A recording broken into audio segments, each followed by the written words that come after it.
저희도 같은 이 업을 하는 사람 입장에서는 또 안타까웠었고, 저는 개인적으로는 캠핑카는 규제를 없앴으면 좋겠다.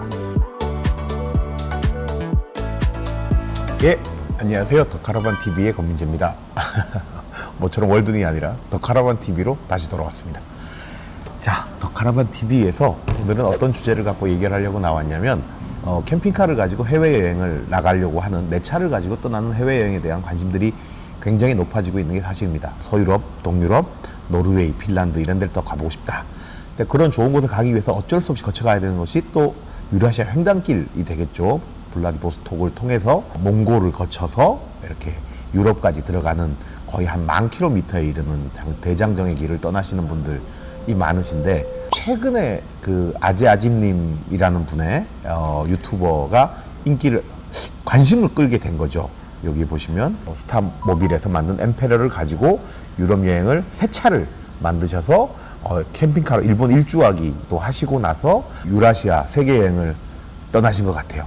제가 어제 올라온 영상을 봤는데, 핀란드를 거쳐서 이제 노르웨이에 입성하는, 노웨이라고 하는 길이 없는 곳이라는 노르웨이 대자연을 만끽하러 가셨는데, 가는 길에 굉장히 많은 차량 트러블이 좀 많이 생겨서 굉장히 고생을 하고 계신다는 걸로 많은 분들이 안타까워 하시고, 제작사의 대처나 이런 게 좀 미흡한 게 아니라 너무 관심이 없다 상황을 봤는데, 안타까운 상황입니다. 초기에 저희도 보고 대응해 달라라는 우려를 전달을 했었는데, 무슨 일 때문인지 대응이 잘 안 되고 있고 연락조차 받지 않는다라는 게 굉장히 많은 분들의 공분을 사게 된 것 같아요.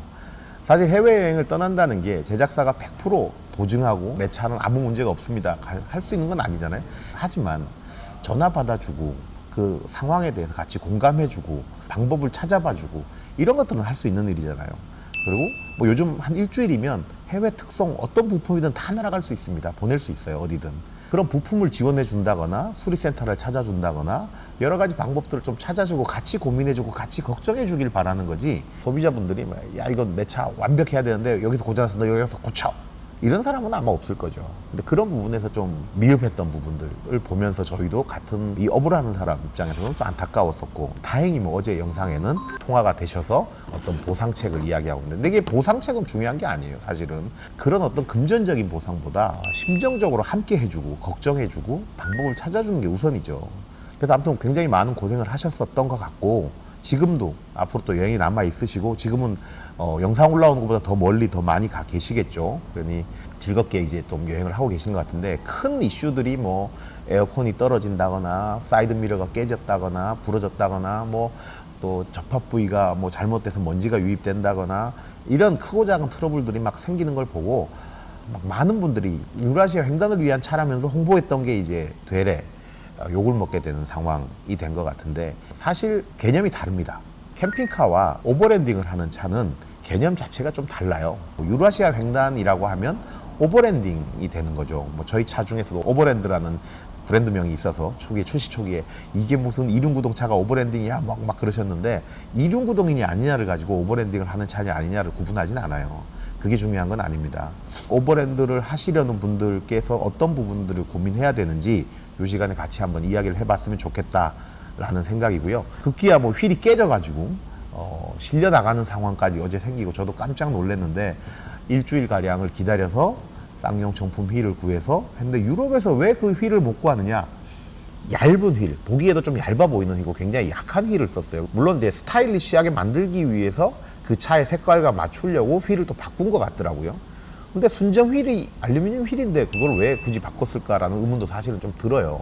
그리고 이제 KGM 옛날 쌍용 자동차죠. 영국의 쌍용 자동차 굉장히 인기 있는 차종이었어요. 저희가 가서 봤을 때 그쪽에 가면 쌍용 휠이 있으니 유럽에서 쌍용 휠을 못 구할 리는 없어요. 그분도 나중에 얘기를 하시는데, 휠 가게를 갔던 게 잘못이다. 정비업소에 가면 여러 군데 휠 가게를 연락해서 맞는 휠을 찾을 수 있었을 텐데 잘못이었던 것 같다는 얘기를 잠깐 말씀하시는 것 같던데, 아무튼 어렵게 휠을 구해서 6일간 그 정비업소 마당에 계시면서 휠을 구해서 그 차에서 이제 탈출을 하신 거 보고 저희도 나중에 막 박수 쳤어요. 아유.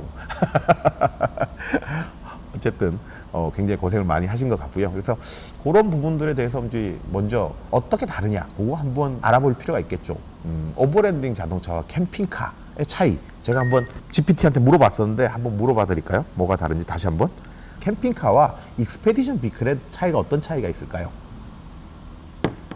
오, 첫 질문부터 흥미로운데요. 캠핑카와 익스페디션 비클, 즉 오버랜딩 자동차의 차이점에 대해 이야기해 볼게요. 캠핑카는 주로 캠핑을 위해 제작된 차량으로 일반적으로 실내에 생활 공간이 있고 침대, 주방, 화장실 등이 갖춰져 있습니다. 반면에 익스페디션 비클은 오프로드 주행을 위해 개조된 차량으로 험난한 지형을 주파할 수 있도록 설계되어 있습니다. 이 차량들은 긴 여정에서도 자급자족할 수 있도록 장비와 수납 공간이 탑재되어 있는 경우가 많죠. 이런 점에서 캠핑카는 편안한 캠핑을, 익스페디션 비클은 모험적인 여행을 위한 차량이라고 볼 수 있겠네요. 캠핑카와 오버랜딩을 하는 차는 어떻게 차이가 있을까요? 캠핑카와 오버랜딩 차량의 차이점에 대해 이야기해 볼게요. 캠핑카는 주로 도로 주행을 염두에 두고 제작되어 편안한 주거 공간을 제공합니다. 실내에는 침대, 주방, 화장실 등이 갖춰져 있어 편의성이 뛰어납니다. 반면에 오버랜딩 차량은 오프로드 주행과 장기 여행을 위해 개조된 차량으로 험난한 지형을 주파할 수 있도록 설계되어 있습니다. 이 차량들은 긴 여정에서도 자급자족할 수 있도록 장비와 수납 공간이 탑재되어 있는 경우가 많죠. 이런 점에서 캠핑카는 편안한 캠핑을, 익스페디션 비클은 모험적인 여행을 위한 차량이라고 볼 수 있겠네요. 챗 GPT가 정확하게 개념 정리를 좀 해주는 것 같아요. 오버랜딩과 익스페디션을 거의 같은 개념으로 보고 있는데 사실 오버랜딩과 익스페디션은 살짝 또 다를 수도 있어요. 익스페디션 비클은 아무래도 오프로드용 자동차에 가까운 부분이고 오버랜드는 어원으로만 본다면 여기 제가 찾아봤는데 육로를 따라 이동하는 행위, 꼭 자동차가 아니라 옛날에 마차부터 시작해서 실크로드, 유라시아 횡단길이 오버랜딩이었죠. 오버랜딩 안에는 캠핑이 포함되는 거지 캠핑이 오버랜딩은 아닙니다. 제가 초기에 2010년도, 15년 뭐 요럴 때 처음 유럽에 가서 익스페디션 비클을 보고 유럽의 차들을 보고 놀란 게 심플하고 아무것도 없어요. 굉장히 단조롭게 만들어져 있고 이런 차가 비싼 건가? 라고 할 정도로 이게 왜 비싸지? 라는 생각이 들 정도로 굉장히 좀 허접하다고 해야 되나? 그래서 깜짝 놀랐어요. 여기 보시면 더 카라반에서 2018년 11월에 블리스 모빌에 대한 기사를 썼었는 게 있는데 여기 보시면 이제 벤츠 유니목이죠. 유니목을 기반으로 만든 차량. 내부를 들여다보면 와 이거 보면 그냥 박스예요. 박스에 그냥 소파만 덩그러니 있는 테이블과 소파. 블리스 모빌을 보면 2012년도에 네덜란드에서 설립한 RV 회사. 제가 뭐 오스트리아에서 봤었는데 규격이 뭐 11피트, 13피트, 15피트, 18피트 이렇게 다른 여러 가지 라인업. 지금은 더 많아졌습니다. 여기 이제 18년 기사니까. 여기 보면 장기간 여행 중 발생하는 날씨 환경 변수에 대해서 고려하고 생활할 수 있는 첨단 장비를 갖췄지만 사실은 첨단 장비는 별로 없어요. 여기 보시면 이런 것들, 태양광 잔뜩 들어가는 거, 트럭 발전기도 들어가고 리튬이온 배터리, 지금은 리튬 인산철이 기본으로 막 들어가지만 BMS도 자체적으로 만들어져 있던 것들이고 이렇게 차 셰시 위에 올리는 타입으로 만들어요. 그러니까 지금의 캠핑카들처럼 알코에서 로우 셰시를 만들어서 그 위에다 판넬을 올리는 방식이 아니라 튼튼한 박스를 만들어서 화물차에 짐을 싣듯이 올리는 방식입니다. 자, 그럼 우리도 그럼 벤츠 사가지고 이렇게 해야 되는 거냐? 해외를 나가는 데서는 뭐 트럭도 문제가 없지만 국내 여행에는 별로 적합하지 않으니까 국내 캠핑카 시장에서는 사실은 트럭 시장은 아직은 굉장히 작은 시장이라고 볼 수 있죠. 우리가 오버랜딩을 하기 위한다면 솔직히 저는 국산 픽업 트럭으로는 시도 자체가 잘못된 거였다라고 생각을 해요. 서스펜션만 가지고 되는 게 아니잖아요. 동력 2200cc짜리 엔진 가지고 아무리 다운사이징 기술이 좋아졌다고 한들 그리고 사륜구동, 전자식 사륜구동이냐 파트타임이냐 뭐 이런 것도 다 다르잖아요. 샤시가 굉장히 약한 차들을 보면 모하비도 예전에 튼튼하다고는 했지만 사실 굉장히 약해요. 지금 요번에 저희가 전술용 차량으로 모하비 베이스에 나온 차 보면 두께가 이렇게 다르거든요. 도심형 레저용 자동차들이지 오프로드를 타기에 좋은 차들은 아닙니다. 화물차 하시는 분들도 짐 싣고 다음날 이동하기 전에 하루 자잖아요. 오래 실어두지 않습니다. 왜냐하면 계속 무게가 눌리니까 차의 서스펜션이 망가지고 서스펜션의 성능이 떨어질 수밖에 없는 건 맞죠. 그래서 화물차들도 가급적이면 짐을 실은 상태로 주차해서 오래 두지 않아요. 그래서 유럽의 차들이 3.5톤이라는 클래스에서 3.5톤 이하의 차를 만들기 위해서 경량화를 위해서 그렇게 부단히 애를 쓰는 겁니다. 저는 개인적으로는 캠핑카는 3.5톤 이하라는 규제를 없앴으면 좋겠다. 중형 셰시를 사용해야 된다는 게 제 개인적인 지론입니다. 그래서 저는 저는 만들지 않았었고요. 제가 생각하는 캠핑카의 적정 하중은 5톤 베이스, 7톤 베이스까지가 캠핑카를 만들기에 적당하다고 봐요. 판넬벤 차를 만들어 보면 C클래스를 만들어 보면 공차 중량이 한 4톤에서 4.5톤 정도의 제작이 됩니다. 그럼 허용 하중 1톤 정도가 남아 있어요. 축별 하중도 신경을 써서 보면 아무리 신경을 쓴다고 해도 뒤쪽에 하중이 걸려요. 공차일 때는 앞쪽에 엔진 때문에 앞쪽이 무겁지만 캠핑카를 만들면 뒤쪽에 하중이 걸립니다. 축중 하중을 따져보면 뒤쪽이 무거워요. 그래서 그걸 무게 분산을 하기 위해서 앞으로 보내기도 하고 하지만 또 쳐져서 보강을 합니다. 저희는 그래서 가급적이면 서 있는 차는 스테빌라이저를 꼭 장착하셔라. 그 코뿔소 잭 같은 거나 이지캠프 같은 스테빌라이저 수평도 잡아주고 아웃트리거죠. 잡아서 올려주고 서스펜션에 무리가 가지 않는 걸로 만들기를 권합니다. 적정한 베이스 차량을 구한다는 게 1번인 것 같고요. 거기에 맞는 서스펜션 튜닝과 뭐 약간의 보강 이런 것들이 또 더 필요하겠죠. 그리고 두 번째는 캠핑카를 제작을 어차피 해야 되니까 기계적으로 굉장히 단순한 구조로 만들어야 한다는 것과 튼튼한 목재 또는 철재로 가야 된다는 거죠. 그리고 너무 많은 배터리를 넣어서 무게를 증가시키지 말아야 한다는 것. 2박 3일 자립할 수 있으려면 배터리가 계속 1200A, 2000A 돼야 되지 않아? 아닌 것 같습니다. 제가 봤을 때는 주행 충전도 열심히 되고 태양광도 열심히 되고 있으니, 그리고 유라시아 횡단길에는 대부분 하루에서 이틀 사이에 도시들을 거쳐가게 되어 있잖아요. 거기서 재충전하고 할 수 있으니 너무 배터리에 욕심을 많이 가지실 필요는 없을 것 같다. 적당한 수준의 배터리, 뭐 요즘 900A, 1000A, 1200A 많이들 하시죠. 그 정도 수준에서 해야지 배터리가 거기다 2400A를 넣고 난 2400이야, 뭐 3000이야 이럴 필요는 없는 것 같고요. 히팅 시스템도 듀얼로 구성을 하시는 게 맞습니다. 복잡하지만 차라리 바닥 난방이 D5 하나 들어간다면 D2 에어 히터를 하나 더 깔고 간다거나 D3 에어 히터를 더 넣는다거나 해서 백업이 될 수 있는 시스템을 만들어 줘야 된다는 것. 그 다음에 차량 연료 펌프도 잘 고장나는 부분이잖아요.